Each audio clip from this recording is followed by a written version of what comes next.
안녕하세요 여러분, 세상 돌아보기입니다. 오늘은 2023년 1월 30일이고 월요일입니다. 오늘 국방 논평 꼭지를 하나 골랐고요. 자, 지난번에 S-400 방공 미사일에 대한 이야기를 했어요. 현존하는 세계 최강의 미사일 방공 시스템 중에 하나다. 이렇게 공이 인정하는 분위기고, 다른 나라들이 구매하는 패턴을 보더라도 그렇다. 그게 우리 천궁하고 LSM에 상당히 큰 영향을 주고 있다.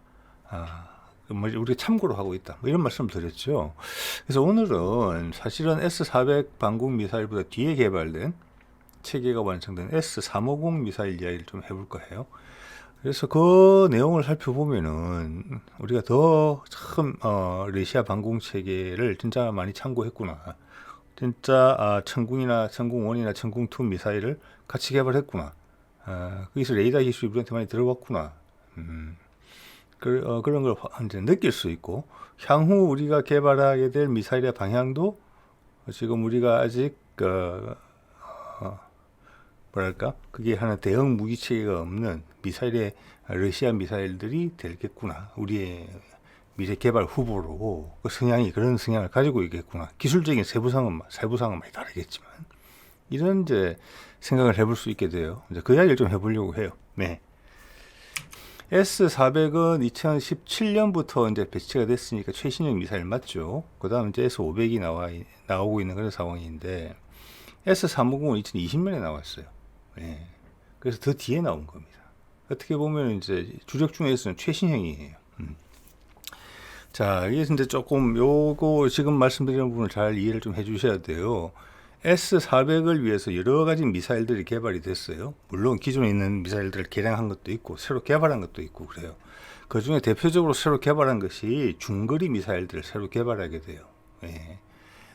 이게 뭐냐면은 이제 구소련 체계가 붕괴되고 러시아 체계로 넘어오면서 처음으로 일신해서 우리도 제대로 해야 되겠다. 이제 다시 몸을 추스리고 하면서 개발한 미사일들이 9M962하고 9M962-2예요. 이 S-400용으로 개발된 거예요. 요 위에 있는 것도 48N 이런 것들도 기존 것을 개량해서 새로 만들어진 셈이에요. 그렇지만 이제 오늘의 주제와 상관지어서 이 두 가지 미사일을 말씀을 드릴게요. 주로. 자, S-400 전용 미사일로 된 건데, S-400은 이 두 미사일 외에도 한 2개 내지는 3개, 보통 사정거리가 더 긴 거, 더 멀리 가는 거, 또 더 높이 올라가는 거, 이거를 더 가지고 있어요. 그런데 러시아도 이게 마음에 들었는지 이 두 미사일을 개발했을 때 우리랑 같이 했다는 이야기가 지금 있는 거거든요. 러시아 경제가 어려웠을 때이기 때문에 우리가 돈을 대고, 우리는 한 수 배우는 입장이지만 돈을 대고 또 우리가 잘하는 부분은 영향을 주고, 우리는 미사일 기술, 레이더 기술, 그 당시는 패사 레이더죠. 그 기술은 우리한테 전무했기 때문에 우리가 점프 스타트 할 수 있는, 한꺼번에 도약할 수 있는 그런 기술 체계가 이때 이 과정을 통해서 들어왔다. 90년대다. 이해가 되죠. 그래서 러시아도 같이 개발하고 보니까 S-400용뿐만이 아니라 덩치를 더 간소화하게 해서 그 당시 위협이 대두되고 있던 미국의 스텔스 기기 같은 것을 대응할 수 있게 좀 특화시켜서 하자. 중거리용으로. 그리고 기동도 좀 용이하고 전개도 용이하고 이동도 용이하고. 그래서 세트로 만든 게 S-350이에요. 그래서 S-350이 S-400보다 뒤에 나온 거예요. 자, 이 미사일들과의 관계를 볼 때 제가 여기서 하나 강조드리고 싶은 부분은 이거예요. 9M962하고 9M962-2가 있잖아요. 보면은 도달 거리도 E2가 높고 사거리도 E2가 길어요. 그러면 저게 개선형이구나 이렇게 생각해 볼 수 있어요. 또 사실이 그렇고, 그런데 반드시 그렇지만은 않아요. 저거는 상하 관계에 있다기보다는 대등 관계에 있고 서로 다른 역할을 해주는 거예요. 다른 역할. 예를 들어서 고도가 낮고 전형적인 전통적인 제트기나 전투기 정도다. 토마호크 미사일, 순항 미사일 정도다. 이러면 9M961호도 충분하고 남아요. 거의 똑같은 명중률을 보여줘요. 그렇지만 상대방이 탄도탄이다. 좀 더 작다. 더 극기동을 한다. 비행기는 아니죠. 그러려면 최신의 미사일들이죠. 나를 향해서 날아오는 미사일 같은 거가 되겠죠. 그런 것을 대응하려면 때는 9M962-2를 쓴다. 그래서 용량가 다른 거예요. 사거리가 긴 것도 마찬가지예요. 자, 우리도 천궁 1과 2를 그렇게 이해하시면 딱 맞을 것 같아요. 근데 여기서 새로운 미사일이 하나 등장을 해요. S350으로 오면서. S350은 세 가지 미사일로 이루어져 있어요. 앞에 9M96 시리즈 두 개. 예, 아까 역할이 서로 약간 다르다. 구분되어 있다 말씀드렸죠.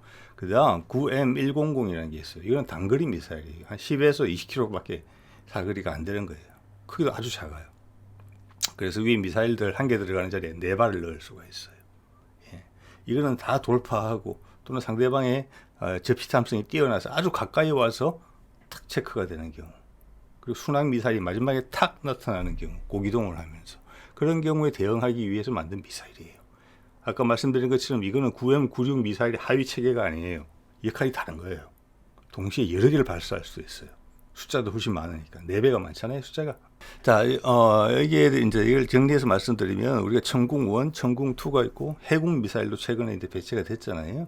그것들이 이 미사일들보다 상응 관계에 있다. 천궁1과 천궁2에 대해서는 뭐 짐작을 하다가 그 확신으로 이제 바뀌어 있는 상태지만, 해군 이야기는 하는 사람이 없을 거예요, 아마. 근데 제가 보기에는 해군은 9M102 미사일을 우리가 모범으로 삼았다. 대신에 이제 우리가 러시아 기술을 접수한 지가 좀 오래됐기 때문에 외형과 기술적인 부분에서 많이 달라졌다. 그렇지만 근본 컨셉하고 활용 방식은 같다. 예, 왜냐? 다른 미사일과 상관관계가 있으니까, 서로 역할을 분담하고 있으니까 그 역할을 하는 것이죠. 대신 더 잘하는 것이죠. 그런 말씀을 드리려고 해요. 예. 자, 이거 보면은 이제 박근혜 정부 시절에 국방과학연구소에서 이렇게 제시한 건데 아주 오래됐겠죠. 저 뒤에 보면 천궁, 천궁2 여기까지 보면은 지금 모습이 똑같아요. 지금 개발한 거랑. 그죠? 심지어 해군도 똑같죠. 예, 최소한 이거는 작년에 배치됐으니까 이게 뭐 4, 5년은 된 사진일 거예요. 예. 4, 5년이 뭡니까? 최소 5년 이상은 됐겠죠. 예, 예. 자, 그러면 다 똑같이 나왔단 말이에요. 그럼 저 뒤에 왼쪽에서 두 번째 보면 LSM이라고 표기된 건데, 저 LSM 미사일 내년에 지금 배치되기로 되어 있잖아요. 실물이 한 번도 공개된 적이 없어요. 예. 그런데 이제 앞에 사례를 봤을 때는 우리의 이제 LSM 미사일도 저 모양과 똑같이 됐을 가능성이 크겠다. 이렇게 미루어 짐작해 볼 수는 있어요. 예. 자, 이게 S400에 들어가는 미사일들이죠. 여기서 제일 큰 거는 지금 빠져 있어요. 그래서 40N6 사거리가 뭐 400km 나온다는 그거죠. 그래서 오른쪽 두 개는 천궁 1, 2의 모델이 됐어요. 모양은 살짝 달라요. 그렇지만 컨셉은 같아요. 천궁 2 같은 경우는 거의 비슷해요. 예. LSM은 왼쪽에 있는 이런 미사일의 형상을 따라갈 가능성이 높다. 왜냐? 좀 전에 보신 왼쪽에서 두 번째 사진 모델 국방연구소에서 전시한 거, 그 오른쪽에는 S400의 48N6 이것도 전면에 사진이 아주 정밀하게 나온 게 없어요. 그걸로 추정되는 미사일이에요. LSM의 모델로 저기 추정되는 거죠. 거의 비슷하다고 저는 느껴집니다. 예. 그래서 이거는 이제 두고 보면 될 내용인 것 같아요. 그렇게 48N6 이 정도 사진이 제가 구할 수 있는 최고 해상도 사진이었어요. 예. 그래서 LSM도 이와 유사할 것이다. 대신 이제 우리는 그에 앞서서 천궁 1, 2도 개발했고 해궁도 개발했단 말이에요. 그렇기 때문에 모양이나 뭐 기술적인 부분은 훨씬 더 세련되졌을 것이다. 그렇게는 충분히 예상이 돼요. 그렇지만 컨셉이나 역할은 같을 것이다. 이렇게 생각해 볼 수 있는 거죠. 아까 그 이제 국가인에서 나왔던 기본적인 형상은 좀 비슷한 것 같아요. 제가 봤을 때는. 네. 자, 이게 뭐 천궁 1, 2고 2015년, 19년에 나왔어요. 제가 연도를 제가 일부러 넣은 이유는 우리가 개발하는 순서가 천궁 1, 천궁 2가 있어요. 지금 S400 미사일, S350 미사일에 다 합치면 미사일 가지 수가 크게 봐도 5가지, 6가지 정도 돼요. 네. 그 중에서 우리는 천궁 1과 2를 선택한 거예요. 왜냐? 우리의 주력 방공 미사일이 호크 미사일이었고, 호크 미사일이 사거리 40km 정도 되는 중거리 방공 미사일이었기 때문에 그게 가장 우선적으로 우리가 선택이 됐어요. 이거 다음에 가지치기를 해서 우리가 번져나간 거예요.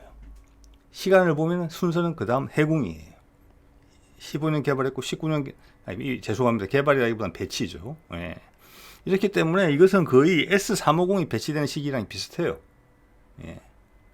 거의 러시아랑 시간이 비슷해요. 이거는. 예. 물론 미사일 자체는 앞서 개발됐지만은 S350이랑 세트로 나온 거는 러시아도 2020년의 일이거든요. S-400 미사일은 2013년, 14년 그때 배치됐으니까 그 얼추 시간이 비슷해져요 이제. 그리고 해공에 오면 비슷해지는 것 같아요. 거의. 해공 이게 이제 2021년에 작년 뭐 7, 8월에 배치된 것 같아요. 이거는 우리는 저는 이것을 이제 러시아 S-350의 가장 작은 미사일 그 역할과 똑같다고 보는데 러시아에 있는 전 미사일 9M 시리즈, 9M96 시리즈하고 이 해공 시리즈, 해공하고 비슷한 9M100 시리즈, 뭐 100 시리즈가 아니고 100은 하나밖에 없죠. 전부 다 해군 함정용 수직 발사관에서 발사되게 해군용 버전이 다 있어요. 근데 우리는 육군용으로 먼저 그걸 하고 그 다음 이거 해군 같은 경우는 육상 발사형이 아니라 함상 발사형을 먼저 개발했어요. 그 필요가 더 높았다는 걸 이해할 수 있어요, 우리가. 즉, 그거는 그만큼 근거리 반공이 있어서 우리 해군 함정, 구축함이나 호위함들이 가지고 있는 근거리 반공 미사일에 대한 불신이 높았다. SM-2나, 그 외에 뭐, 이렇게 단거리 반공 미사일들 있죠. 주위 이제 가상 적국들이 그들의 이제 뭐랄까, 대한 미사일 능력이 올라가는 것에 비해서 우리는 확충이 덜 됐다. 준비가 못 따라가고 있다. 이걸 느꼈던 것 같아요. 그래서 해공을 함상용으로 먼저 개발했던 것 같아요. 그 말은 러시아의 사례를 보면 이게 이제 육상용으로 개발되는 게 전혀 이상한 게 아닌 거죠. 예. 자, 이건 21년이었죠. 그래서 처음 이제 해군 미사일이 나왔을 때 많은 사람들이 저도 그렇게 생각했습니다. 모양이 비슷하니까 미카, 프랑스의 미카 미사일과 너무 비슷하다. 크기도 비슷하고 무게도 비슷하고 직경도 비슷하다. 뭐 그런데 해군 미사일에 대한 구체적인 사실 정보는 없어요. 그렇게 추정할 따름이에요. 뭐 여기 이제 수직 발사관에 들어가 있는 모습 같은 걸로 비추어 봤을 때 그런데 따지고 보면 이제 미카 같은 경우는 프랑스에서 단거리 공대공 미사일용으로 나온 거예요. 오른쪽에 두 가지가 보이는데 머리 부분이 모양이 달라요. 왼쪽 거는 레이더 추적이고 오른쪽 거는 적외선 추적이에요. 근데 우리 같은 경우는 해공은 그 두 개를 다 가졌죠. 네, 어떻게 보면 비싼 미사일이라고도 봐줘요. 네. 근데 오른쪽 미사일과 다르게 모양은 아주 비슷한데 자세히 보면 제가 빨간 동그라미를 해놓은 이유가 뭐냐면 저기에 이렇게 동그라미들이 줄줄이 점점이 박혀 있죠. 테두리로. 이거는 척추력 제어기 같거든요. 근데 이 미카에는 없어요. 제가 보기에. 이거는 러시아 방식 미사일에서 많이 보이는 우리 천궁처럼 날개만으로 방향을 트는 게 아니고 높은 G를 구현하기 위해서 척추력을 방향을 꺾어요. 그게 좀 반영이 됐어요. 그러고 보면은 사실은 단거리 공대공 미사일이라는 게 모양이 대동소이해요. 그래서 이 모양 부분은 저 부분을 많이 감안했겠지만 전체적인 컨셉, 특히 척추력 방식 같은 걸 봤을 때는 러시아 미사일의 영향을 더 많이 받았겠다. 이런 생각이 들어요. 네. 그래서 우리가 러시아 기술을 접목시켜서 배워올 때 그들의 구성, S-400의 구성, S-350의 구성을 쫙 다 봤다. 한꺼번에 다 개발할 수가 없으니까 단계적으로 출발했다. 가장 중요한 천궁 1, 2부터 시작했다. 중거리 미사일. 그 다음 함상용 미사일이 마침 없었는데 그럼 이거는 함상용으로 먼저 개발해서 단거리 방공용으로 초음속 미사일에 대응이 되니까 이렇게 됐다고 저는 추정을 하고 있는 겁니다. 네. 여태까지 많은 관심을 상대적으로 받지 못했던 러시아의 9M102 미사일. 예. 이거는 미사일 2017년도에 개발된 미사일이에요. 배치가 된 미사일이. 그래서 2017을 제가 빨간색으로 해놨죠. 이게 의미하는 바가 뭐냐면은 S-350과 400에 들어가는 6가지의 미사일 중에서 거의 제가 보기에는 가장 최신형이에요. 가장 작지만 가장 늦게 개발된 미사일이고 S-350에만 들어가 있죠. 예. S-400 같은 경우는 근거리에서 나를 공격하는 것들은 뭐 토르나 뭐 퉁구스타나 뭐 판찌르 이런 미사일들이 대응을 하게 돼 있는데 S-350으로 넘어오면 그거를 뭉뚱그려서 350 시스템 넣어버린 거예요. 당연히 더 나은 미사일로 만들었겠죠. 이게 이거예요. 이게 적외선 탐색기고 길이 2.5m, 둘레 125cm, 죄송합니다. 직경 125cm. 그래서 9M96 그 미사일 들어가는 거, 즉 천궁급의 그 미사일 자리에 4발이 들어가요. 우리 해군도 우리 수직 발사관에 4발이 들어가죠. 이 정도 직경이라고 봅니다. 이 정도 직경이면 천궁1의 천궁 미사일들 2분의 1 정도 돼요. 무게도 140kg 정도고 사거리 10에서 15km, 고도 8km. 우리 해공이 알려진 스펙은 이거보다 살짝 높은 것 같아요. 사거리 20km, 대응고도 10km 정도 돼 있는데 그 시차를 봤을 때 이미 우리는 천궁 원투를 개발해 오면서 나머지 컨셉만 있었죠. 그 개발하면서도 이미 서방의 기술을 섞었어요. 우리가 잘하는 부분하고. 그 다음부터 나오는 것들은 이제 외형부터 그리고 기능부터 러시아 원류랑 거리가 멀어지기 시작해요. 이게 해군이 그 좋은 예라고 생각합니다. 이 두 번째니까. 세 번째 미사일이니까 개발하게 되는. 그렇지만 말씀드린 것처럼 기본적인 컨셉하고 역할은 같다. 하지만 더 나은 기능과 외형이 멀어지는 만큼 제가 봤을 때는 러시아 미사일보다 동등 내지는 그 이상일 가능성이 높다. 저는 이렇게 보는 겁니다. 그래서 이것이 해군 미사일의 본이 된 것이다. 이렇게 보는 거죠.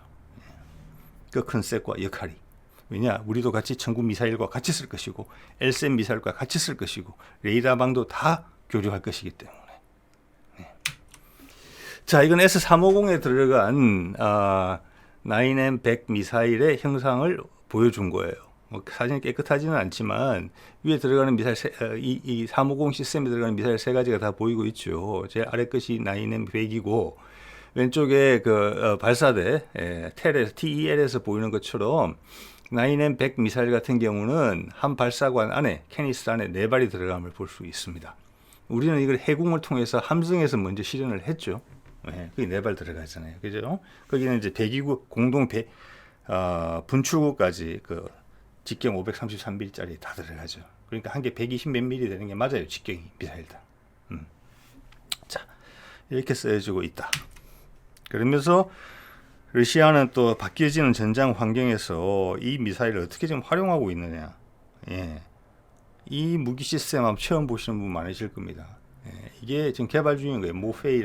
모페이라는 42S6로 러시아에서는 지금 분류가 돼 코드명이 붙어 있는 것인데 이 개발 중인 거예요. 개발 중인 거고 이게 러시아판 아이언돔이에요. 러시아판 아이언돔. 우리가 개발하는 아이언돔보다는 좀 더 기동성을 강조한 것 같아요. 우리는 그 말은 지역 방어 위주고 지점 방어 위주고 여기는 기동부대나 아니면 이동이 많은 그런 미사일 체계 핵심 시설을 보호하기 위해서 돼 있는 그런 형태인 것 같아요. 이게 러시아판 아이언돔이고 결론을 말씀드리면 뭐냐면은 여기에 어떤 미사일이 들어갈 것이냐 16발짜리 덜이거든요. 16발짜리 덜이로 알려져 있는데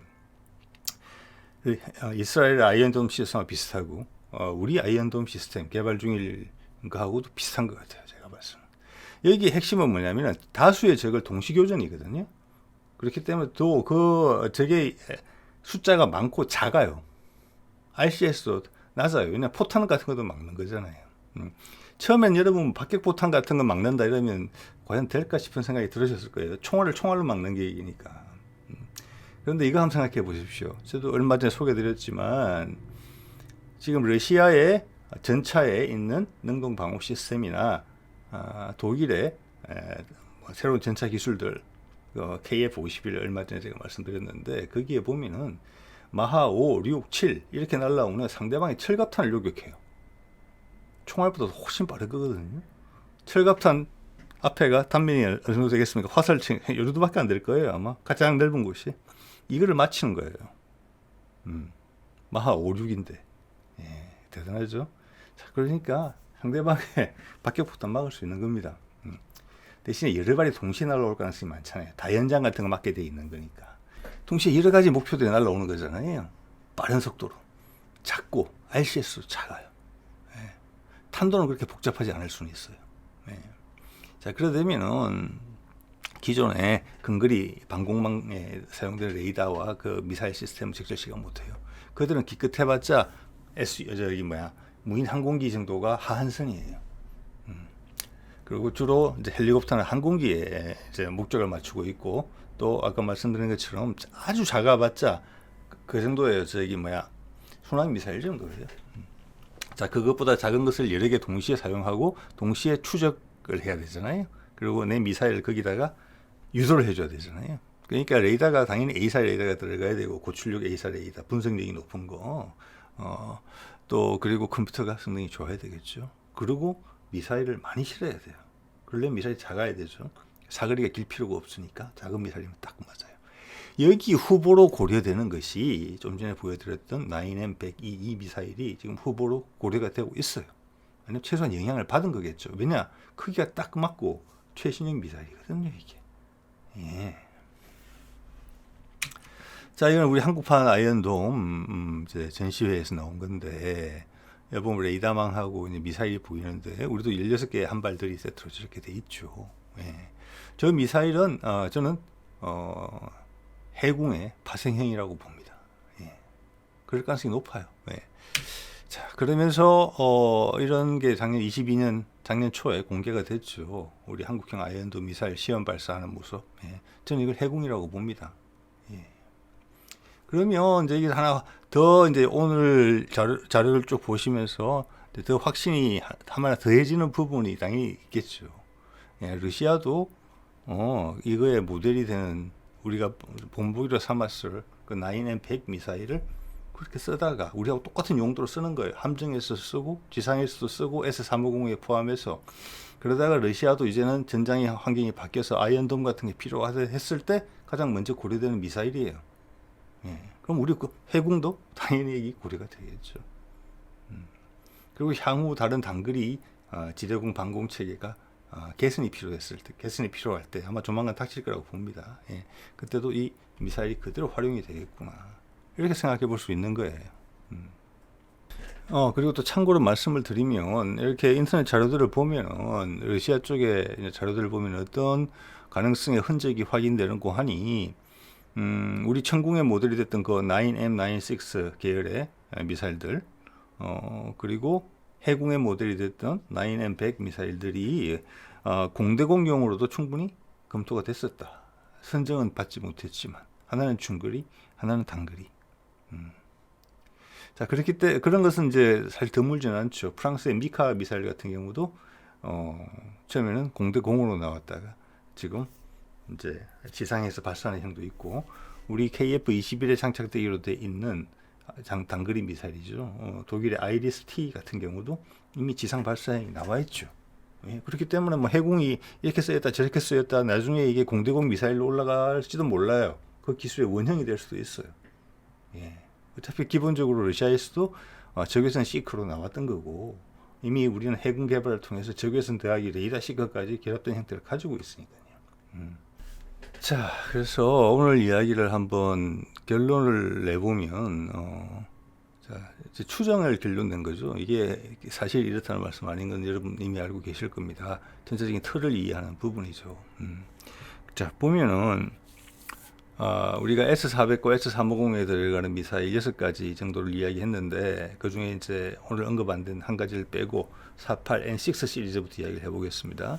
그거에 대응하는 미사일은 우리 LSM 미사일이라고 봐지고, 이 48N6 같은 경우도 몇 가지 유형이 있어요. 사거리도 다르고. 우리 같은 경우는 그게 LSM의 대항공기형, 또 대탄도탄형으로 구분이 되고 있죠. 벌써 LSM2 이야기가 나오고 있어요. 예, 그러면은 대응 고도도 높아질 가능성이 크고 사거리가 길어질 가능성이 커요. 그렇게 되면 48N6 시리즈를 넘어설 수도 있어요. 그래서 제가 LSM과 천궁을 더하면 S400이 아니고 S450 정도 될 수도 있겠다. 왜냐, 최장거리 미사일은 아직 없으니까.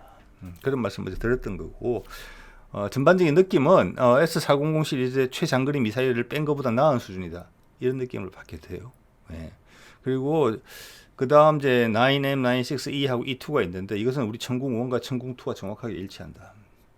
그리고 이게 15년, 19년에 개발됐는데, 이것이 러시아하고 우리가 기술 교류를 하면서 가장 먼저 시작한 미사일이고, 그래서 러시아 원형에 가장 가깝다. 그 이후에 개발된 해궁, 그리고 내년에 LSM이 나올 텐데, 그때 되면 더 많이 달라질 것이다. 해궁만 해도 많이 다르잖아요. 전체적인 컨셉과 역할은 같지만은 모양과 들어간 기술은 다르고 성능도 좋은 쪽으로 다를 것이다 라고 볼 수 있어요. LSM도 그래요. 그래서 지난번 아까 보여드렸던 박근혜 정부에 나왔던 그 사진과 얼마나 같을지 다를지, 그것도 두고 볼 만한 재미가 있는 부분이에요. 자, 말씀드린 것처럼 우리는 그 당시 오래된 호크 미사일을 대체해야 되기 때문에 방공망에서 가장 핵심적인, 이 중에서 뭐부터 시작해야 될까? 이러면 천궁부터 시작한 거예요.